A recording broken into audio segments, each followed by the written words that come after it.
ஆதரவற்ற பெண்ணை காதலிப்பதாக ஏமாற்றி கொன்று எரித்த காதலன். திண்டுக்கல்லில் நடந்த கொடூரம்.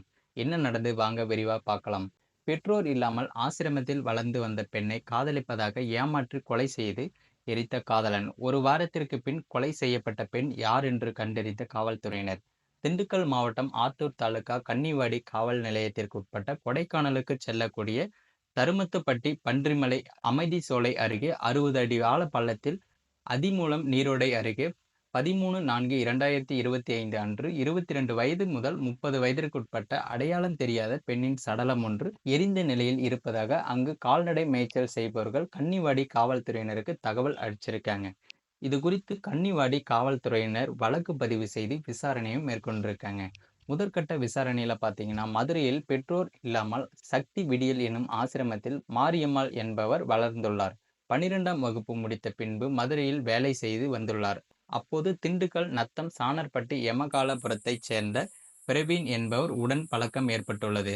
இது காலப்போக்கில் காதலாகவும் மாறியுள்ளது. பின்பு பிரவீன் மற்றும் மாரியம்மாள் இணைந்து திண்டுக்கல்லில் உள்ள தனியார் துணிக்கடையில் வேலைக்கும் சேர்ந்திருக்காங்க. பிரவீன் பார்த்தீங்கன்னா பாதுகாவலராகவும் கையெழுத்திட்டு திண்டுக்கல்லில் உள்ள தனியார் பெண்கள் விடுதியில் மாரியம்மாளை சேர்த்தும் விட்டிருக்காங்க. கடந்த ஒரு வருடங்களாக திண்டுக்கல்லில் இருவரும் ஒன்றாகவும் இருந்திருக்காங்க. 2 முறை மாரியம்மாள் தனது கர்ப்பத்தை கலைத்ததாகவும் சொல்லியிருக்காங்க. மேலும் தன்னை திருமணம் செய்து கொள்ளும்படி மாரியம்மாள் பிரவீனையும் வற்புறுத்தியிருக்காங்க. இதனால் இருவருக்கும் இடையே பிரச்சனையும் ஏற்பட்டிருக்கு. இதனால ஆத்திரமடைந்த பிரவீன் காதலியான மாரியம்மாளை அமைதி சோலை அருகே கொலை செய்ததாக உண்மை தெரிய வந்திருக்கு. பின் கொலையை மறைக்க பெட்ரோல் ஊற்றி உடலை எரித்துள்ளார். மேலும் எரிந்த நிலையில் கிடைக்க பெற்ற பெண்ணின் சடலம் யார் என்று தெரியாத நிலையில் பெண்ணின் அடையாளங்களை காவல்துறையினரும் வெளியிட்டிருக்காங்க.